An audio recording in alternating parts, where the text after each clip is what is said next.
Ini hari lain, dan ada lagi insiden Islamis di Prancis. Dan kali ini, 3 wanita terluka parah oleh seorang pria gila yang berlari-lari dengan sebuah. Dan tentu saja, ada semua rekamannya. Dan tentu saja, dia memberikan alasan yang paling gila untuk melakukan ini. Salah satu wanita tersebut diduga sedang hamil, yang membuat ceritanya jadi jauh lebih buruk. Dan ini hanya mengingatkan kita betapa sedikitnya mereka peduli pada nyawa manusia. Maksudku, lihat saja video pria itu berlari-lari, oke? Tepat sebelum dia melakukan serangan. Lihat ini, oke? Ini dia. Dan kamu bisa melihatnya. Bisa kamu lihat kalau dia sedang mengacungkan sesuatu. Dan pria itu berteriak, oke, kepada orang-orang yang lewat agar berhati-hati terhadap pria ini, pria yang merekam. Dia bersenjata, hati-hati. Perhatian, hati-hati, hati-hati. Perhatian, hati-hati. Perhatian, hati-hati.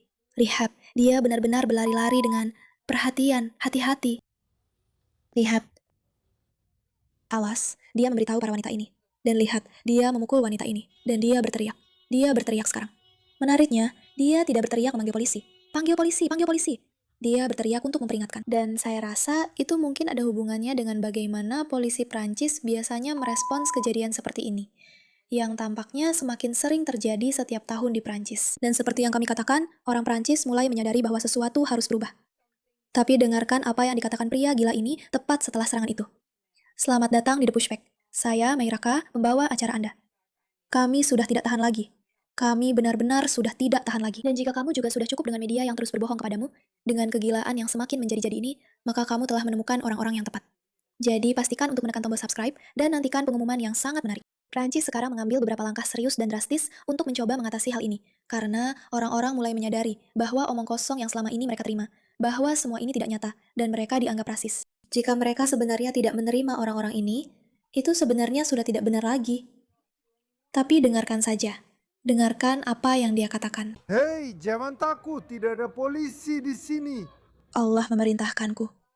Allah memerintahkanku untuk mengamuk terhadap orang-orang ini. Allah memerintahkanku. Dengarkan lagi. Hei, Jangan takut, tidak ada polisi di sini. Kita tidak peduli dengan polisi. Kita tidak peduli dengan polisi. Kita tidak peduli dengan polisi. ada di sini. Tidak ada polisi di sini. Ada di sini. Jangan takut, tidak ada di sini. Jangan takut. Tidak ada di sini. Sekarang, aku tidak tahu apakah dia mengalami gangguan mental atau tidak. Menurutku, siapapun yang mendukung kegilaan radikal Islamis pasti tidak sehat secara mental. Kalau kamu tanya pendapat pribadiku. Tapi itu sebenarnya tidak terlalu penting. Kamu lihat rekamannya. Kamu lihat pisaunya kan? 2 pisau yang diacungkan di jalan itu. Dan kamu dengar dia berkata, Allah menyuruhku melakukan ini. Allah menyuruhku melakukan ini. Maksudku, inilah informasi tentang apa yang terjadi. Polisi Paris menangkap tersangka setelah 3 wanita terluka. Di sini tidak disebutkan bahwa salah satu dari mereka sedang hamil. Jadi, mungkin saja, aku hanya membacanya di berita dan ternyata itu tidak benar. Semoga memang begitu. Karena kamu benar-benar tidak ingin seorang wanita hamil menjadi korban. Kamu tidak ingin ada wanita yang menjadi korban. Tapi khususnya, seseorang yang sedang mengandung.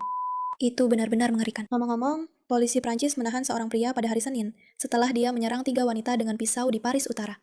Menteri Dalam Negeri mengatakan kepada wartawan bahwa pria tersebut menyerang 3 wanita yang berusia 19, 24, dan 36 tahun dengan 2 pisau dapur, dan melukai 2 di antaranya dengan parah. Seorang polisi yang sedang tidak bertugas pada hari Senin menahan pria ini setelah dia bukan diduga lagi, kami melihatnya sendiri, menyerang dan melukai 3 wanita dengan 2 pisau dapur. Menteri dan polisi mengatakan identitas tersangka dan motifnya belum langsung jelas. Maksud saya, semuanya langsung jelas ketika dia berkata, Allah yang menyuruh saya melakukannya. Itu sudah sangat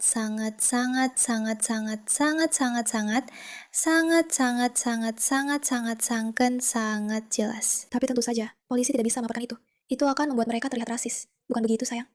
3 wanita berusia 19, 24, dan 36 tahun dibawa ke rumah sakit setelah kejadian itu sekitar pukul 11.30 pagi. Jadi, kamu benar-benar sedang berjalan-jalan di pagi hari di daerah yang indah di Paris ini. Lalu pria gila ini datang, lalu mulai menyerang orang-orang. Inilah kenyataan baru di Eropa. 2 orang terluka parah, tapi dalam kondisi kritis.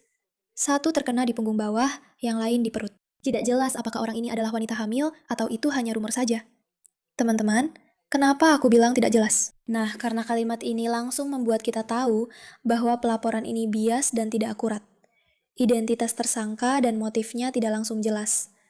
Motifnya sebenarnya langsung jelas, dan mungkin mereka tidak ingin membuatnya terdengar lebih buruk dengan membicarakan fakta bahwa dia sedang hamil. Atau mungkin dia memang tidak hamil. Wali kota distrik Barat Laut mengatakan bahwa salah satu dari 3 korban itu sedang hamil. Nah, itu dia. Aku benar.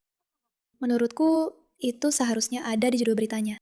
Polisi Paris menangkap seorang tersangka setelah 3 wanita, salah satunya sedang hamil, terluka. Karena itu menunjukkan betapa parahnya kejadian ini. Motivasinya adalah, Allah menyuruh saya melakukannya. Semua hal itu seharusnya ada di judul utama, jika media benar-benar akurat. Nina mengatakan bahwa tersangka ditangkap oleh petugas polisi yang sedang tidak bertugas. Seorang pelayan mengatakan dia sedang mencuci piring saat itu. Jadi seorang pria berjalan melewati dengan 2 pisau dan 3 orang. Lalu seorang pemuda dengan koper kecil memukulnya dari belakang, menjatuhkannya ke tanah. Pria ini adalah pahlawan. Siapa namanya? Bagaimana kita merayakannya? Seorang pelayan dari restoran terdekat kemudian menaruh kursi di atasnya. Tersangka telah membuat pernyataan yang tidak jelas. Nina mengatakan, sekali lagi memperingatkan, agar tidak terburu-buru mengambil kesimpulan tentang motifnya. Ya? Benarkah? Pernyataan yang tidak jelas. Saya cukup mengerti bahwa itu sebenarnya tidak ngawur. Serangan itu terjadi setelah seorang radikal Islamis pada hari Sabtu di ibu kota Jerman, Berlin, menabrakkan minivan sewaan ke parade kebanggaan. 1 wanita tewas dan 29 orang terluka. Maksudku, kenapa kamu mengaitkan keduanya? Kenapa kamu mengaitkan serangan Islamis di Berlin? Kenapa kamu? Karena mereka berbohong padamu. Dan kamu tahu, semakin banyak orang yang muak dan lelah dengan ini. Maksudku, tonton video ini. Tapi aku benar-benar, coba tonton ini sebentar saja. Lalu kita akan membahas apa yang dilakukan Paris untuk sedikit mengubah keadaan. Assalamualaikum. Jangan di sini. Hei, tidak ada polisi di sini. Apa? Assalamualaikum. Orang yang bilang Assalamualaikum itu bilang, tidak, kita sedang di Prancis di sini. Maaf, aku tidak akan mengucapkannya. Itu bukan sesuatu yang aku ucapkan di sini. Vas-y, regarde. Là, si tu me dis, si tu me... Assalamualaikum, ya qad miliro. Ishtidan wallah. Di sini, pembalut. Di utara Prancis, Assalamualaikum. Hanya Assalamualaikum. Enggak, tapi kenapa iya hari Minggu di Molokul? Enggak, aku enggak mau. Setidaknya itu buruk atas nama. Tapi sungguh, begitulah kalau kamu bilang ke aku Assalamualaikum. Kamu tahu apa yang luar biasa dari video ini? Kalau kamu perhatikan dia terus melihat ke arah uang itu. Karena uang ini benar-benar menggoda. Ada alasan kenapa video ini punya 7,4 juta penonton hanya di X. Uang itu sangat menggoda baginya. Itu banyak sekali uang. Sulit baginya untuk menolak. Tapi dia seperti, kamu tahu apa? Aku benar-benar sudah sangat muak dengan ini. Aku punya nilai-nilai. Aku tidak akan mengatakannya. Sekarang, apakah video ini mungkin saja direkayasa untuk menyampaikan maksud tertentu? Itu sebenarnya tidak terlalu penting. Intinya di sini sudah jelas. Selain fakta bahwa para Islamis berkeliling mencoba menormalkan apa yang mereka katakan dan bagaimana mereka mengatakannya, dan mereka menawarkan uang agar orang-orang mau menerimanya, yang sebenarnya itu adalah upaya untuk, apa ya istilahnya, bukan mencuri dari seseorang. Apa ya, pokoknya memanipulasi mereka dengan memberi mereka uang. Ada istilahnya untuk itu. Pokoknya begitu. Wala, kalau kamu bilang Assalamualaikum ke saya tidak masalah. Kita di Prancis di sini. Maksudnya apa kita di Prancis? Harus bangga jadi orang Prancis. Di sini tidak ada salam. Apa maksudnya? Tidak ada salam di sini. Tapi kenapa? Karena kita di Prancis. Karena kita di Prancis, jadi saya tidak boleh bilang Assalamualaikum. Iya, kenapa? Kita di Prancis, salam itu di luar sini. Maksudmu apa? Semua orang yang bilang Assalamualaikum padamu, mereka harus kembali ke negara mereka sendiri. Iya, begitu. Kamu harus kembali ke negaramu sendiri sebenarnya. Tidak ada salam di sini. Assalamualaikum. Assalamualaikum. Tidak. Anak laki-laki ini terlihat seperti anak yang baik, anak yang dibesarkan dengan baik. Dan kenyataan bahwa dia berani mengatakan ini, dulu, akan membuatnya sangat rasis. Dan bagaimana bisa dia berani? Dan kamu tidak pernah tahu, apa akibat dari video ini jika dia dipecat. Aku sendiri belum tahu, dan aku akan mencari tahu, insya Allah. Tapi yang kamu lihat di sini adalah sebuah perubahan. Maksud mereka, kami sudah benar-benar muak dan lelah dengan ini. Mari kita tonton ini. Sangat sabar, sangat hati-hati, strategi jangka panjang di Prancis. Bukan melalui separatisme, tapi melalui sesuatu yang jauh lebih canggih. Menyusup ke sekolah-sekolah, pemerintah daerah, badan amal, dan masjid membentuk ulang institusi Prancis dari dalam keluar. Satu lingkungan demi satu lingkungan. Inilah sistem yang digunakan Ikhwanul Muslimin untuk semacam mengambil alih Prancis. Selama bertahun-tahun, pemerintah Prancis hanya menutup mata sampai sekarang. Prancis baru saja melakukan sesuatu yang menggemparkan setiap jaringan Islamis di Eropa. Dan kita akan mengetahui bagaimana Presiden Trump melakukan sesuatu yang sangat mirip di dalam negeri. Barat mulai sadar dan melakukan perlawanan besar-besaran. Hai teman-teman, ini aku, Dr. Steve, profesor kalian yang sabar, di sini untuk membantu kalian memahami. Tapi, apa yang baru saja terjadi beberapa minggu lalu benar-benar berada di level yang berbeda. Karena kali ini, Prancis tidak hanya menutup sebuah masjid atau melarang sebuah pakaian. Prancis memberi nama pada strategi itu. Dan kemudian Prancis menjadikan strategi itu sebagai sebuah kejahatan. Pada bulan Mei tahun lalu, sebuah laporan rahasia setebal 73 halaman sampai di meja Menteri Dalam Negeri Prancis. Judulnya adalah Ikhwanul Muslimin dan Islam Politik di Prancis. Dan apa yang diungkapkan benar-benar mengejutkan. Laporan tersebut mengidentifikasi 139 masjid di Prancis yang terkait dengan Ikhwanul Muslimin. Sebanyak 280 asosiasi yang berafiliasi lainnya tersebar di sekolah, badan amal, klub olahraga, dan organisasi komunitas. Kami sudah mengatakan ini sekali, bahkan sudah jutaan kali. Ini adalah sebuah strategi. Bukan kebetulan orang-orang ini masuk. Tidak. Mereka melakukannya secara strategis. Dan Prancis menyadari bahwa jika Anda ingin menghadapi mereka, Anda tidak akan pernah bisa melakukannya dengan cara seperti itu. Anda harus benar-benar memahami mengapa mereka mengambil alih, bagaimana mereka melakukannya. Dan itu dengan melihat strategi mereka yang sebenarnya sudah mereka tulis dengan cukup jelas, omong-omong. Sangat mudah ditemukan.